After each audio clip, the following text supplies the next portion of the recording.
జై తెలుగుదేశం, జై తెలుగుదేశం, జై తెలుగుదేశం. జోహార్ ఎన్టీఆర్, జోహార్ ఎన్టీఆర్, జోహార్ ఎన్టీఆర్. వేదిక పైన, వేదిక ముందర ఆసీనులైనటువంటి నాకు ప్రాణ సమానమైనటువంటి తెలుగుదేశం పార్టీ కుటుంబ సభ్యులందరికీ స్వాగతం, సుస్వాగతం. పత్రికా విలేకరులకి మనస్ఫూర్తిగా స్వాగతం. దేశంలో అనేక రాజకీయ పార్టీలు ఉన్నాయి, కానీ మహానాడుల వేలాది మంది ప్రతినిధులతో మంచి చెడులు, విధానాలు, ఆలోచనలు చర్చించుకునే ఏకైక పార్టీ తెలుగుదేశం. ప్రతిపక్షంలో ఉన్న, అధికారంలో ఉన్న మహానాడు అంటే అదే జోరు, అదే హోరు. మీ ఉత్సాహం చూస్తే నా మనసు ఉప్పొంగుతా ఉందని చెప్పి తెలియజేస్తున్నా. రాయలసీమలో మహానాడు అంటే తిరుపతిగా ఉండేది. ఇప్పుడు తొలిసారి దేవుని కడపలో, అది కూడా కూటమి ప్రభుత్వం ఏర్పాటైన తర్వాత తొలి మహానాడు కడపలో ఏర్పాటు చేసుకుంటున్నాం. ఈరోజు కడప గడ్డపై జరుగుతున్న ఈ మహానాడు చూస్తే ఎన్నికలై ఏడాది జరుగుతున్నా మీలో ఆ కసి, ఉత్సాహం, ఉద్వేగం ఏమాత్రం తగ్గలేదు. నేను చాలా మహానాడు చూశాను. దగ్గర దగ్గర మనం చూస్తే 34 మహానాడులు మనం జరుపుకున్నాం. 2 మహానాడులు డిజిటల్గా జరిగాయి. అయితే ఈసారి కడపలో, దేవుని గడపలో జరిగే మహానాడు ఒక చరిత్ర సృష్టించబోతుంది. సువర్ణాక్షరాలతో ఆంధ్రదేశ రాష్ట్ర ఆర్థిక పరిస్థితి ఒక దశ దిశ నిర్దేశిస్తుందని చెప్పి తెలియజేసుకున్నా. ఈరోజు చల్లని వాతావరణం. అన్ని మహానాడులంటే చాలా వేడివేడిగా ఉండేది, ఎండలు ఎక్కువ ఉండేటివి. ఒక ప్రశాంతమైన వాతావరణంలో, ఆహ్లాదకరమైన వాతావరణంలో ఈరోజు కడపలో మహానాడు జరుగుతూ ఉంది. ఉమ్మడి కడప జిల్లాలో 10 స్థానాలకు గాను 7 స్థానాలు గెలిచాం. మన సత్తా చాటాం. ఈసారి ఇంకొంచెం కష్టపడితే 10కి 10 మనమే స్వీప్ చేస్తాం. రాయలసీమ ప్రజలు అద్భుత చైతన్యంతో ఈసారి ఇచ్చిన తీర్పును గౌరవిస్తూ వారికి ధన్యవాదాలు తెలపడానికి కడపలో మహానాడు పెట్టాలని నిర్ణయించాం. ఈ మహానాడును మీరు చూస్తే బ్రహ్మాండంగా చేసిన నాయకులకు, కార్యకర్తలకు మనస్ఫూర్తిగా అభినందనలు, కృతజ్ఞతలు. 2024 ఎన్నికల్లో పార్టీ సాధించిన విజయం అసామాన్యం. 93% స్ట్రైక్ రేట్, 57% పైన ఓటు షేర్తో కొత్త చరిత్రను సృష్టించాం. ఇది ముమ్మాటికి కారణం పసుపు సైనికులే, ఇక్కడుండే మీ నాయకత్వమే కారణమని మీ అందరికీ విజ్ఞప్తి చేస్తున్నాం. మీరు చేసిన పోరాటాలే నేటి అధికారం, మీ త్యాగాలే నేటి ఈ స్థానం. ఇది కాకుండా సమయానుకూలం మనం ఎప్పటికప్పుడు స్ట్రాటజీ కూడా ఆలోచించినప్పుడు జనసేన, బీజేపీ పొత్తు పెట్టుకుని ఎన్డీఏ ఏర్పాటు చేసుకున్నాం. దానివల్ల కూడా ఈరోజు ఈ మహా విజయానికి దోహదం చేశాయని చెప్పి విజ్ఞప్తి చేస్తున్నాం. ఏమీ ఆశించకుండా దశాబ్దాలుగా ప్రతి గ్రామంలో జెండా మోస్తున్న కార్యకర్తల వలనే మనం ఇక్కడున్నాం. నేనే కాదు, ప్రతి ఎమ్మెల్యే, ప్రతి ఎంపీ, ప్రతి మంత్రి గుర్తించుకోవాలి. 43 ఏళ్ల ప్రస్థానంలో దేశంలో ఏ పార్టీ ఎదుర్కొన్నటువంటి సంక్షోభాలు పార్టీ ఎదుర్కొన్నాం. అయితే పార్టీ పని అయిపోయిందని మాట్లాడిన వాళ్ళు వాళ్ళ పని అయిపోయింది తప్ప పార్టీ మాత్రం ఎప్పుడు ఎక్కడ తిరిగి చూడలేదు. తెలుగుదేశం జెండా రెపరెపలాడుతూనే ఉంటుంది.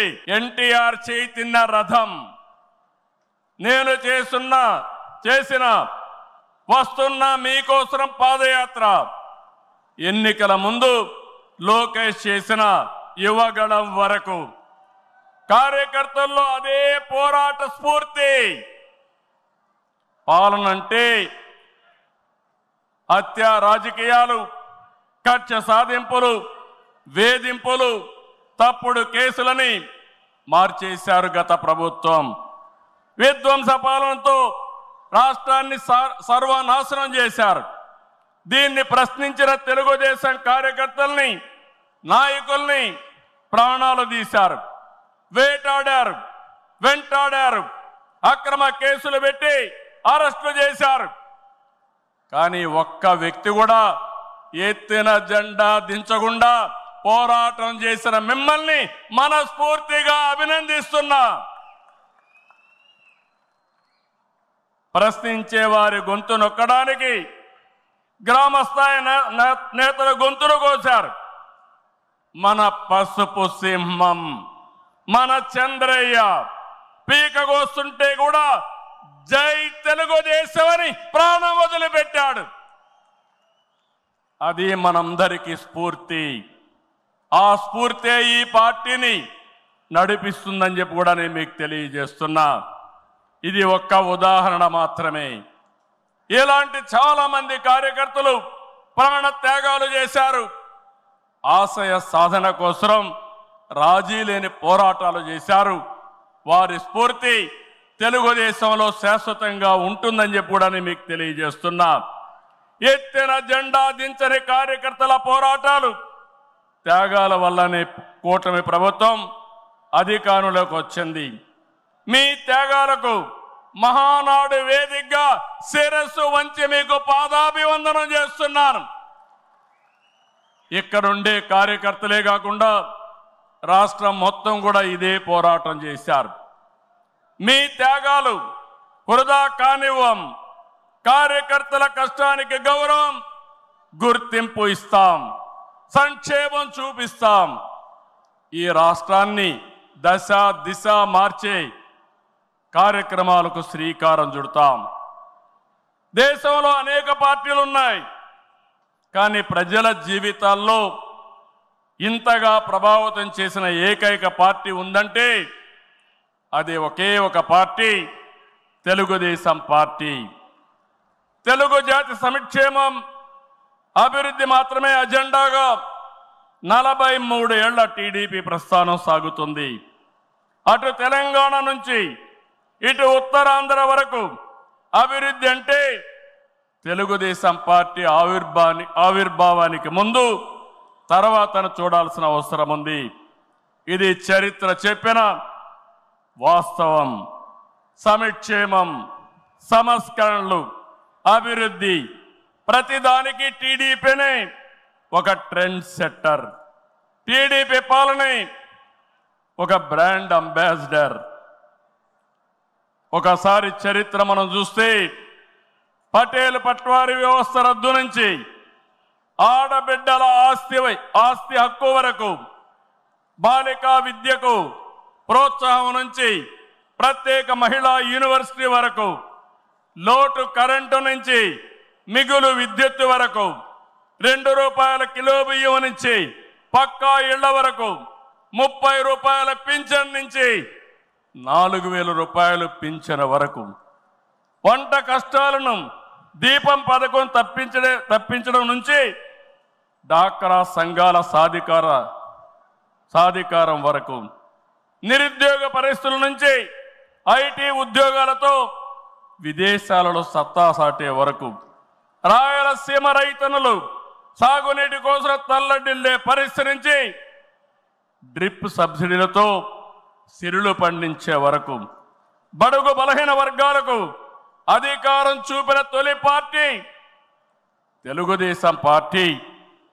ఈరోజు బీసీలు ఒకప్పుడైతే అడిగే పరిస్థితి నుంచి శాసించే పరిస్థితికి తెచ్చిన ఏకైక పార్టీ తెలుగుదేశం పార్టీ.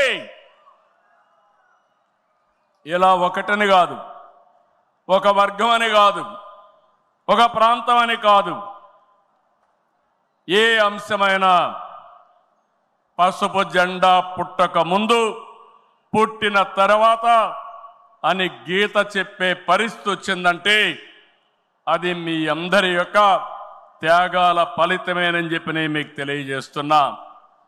ఈరోజు నేను ఒకే ఒక విషయం మిమ్మల్ని అందరినీ కోరుతున్నాను. మనందరం కూడా రాజకీయ పాఠశాలలో అనునిత్యం విద్యార్థులమే. నేను కూడా అనేక సార్లు చెప్పాను, నేను నిత్య విద్యార్థిగా ఉంటా, ప్రతిరోజు నేర్చుకుంటా, నేర్చుకున్నది ప్రజలకు ఉపయోగపడితే దాన్ని ఆచరించే బాధ్యత నేను తీసుకుంటానని అనునిత్యం చెప్తున్నా. ఈరోజు ఇక్కడ మిమ్మల్ని చూశాను, చాలా ఆనందంగా ఉంది. ఉదయం నుంచి మీ ఉత్సాహం చూస్తే వర్షాలు పడుతున్నాయి. చాలా మంది అనుకున్నారు ఎట్లొస్తారంటే మీ దృఢ సంకల్పం వర్షం పడినా వరదలు వచ్చినా ఏం జరిగినా మహానాడు జయప్రదం చేయాలని మీరందరూ వచ్చారు.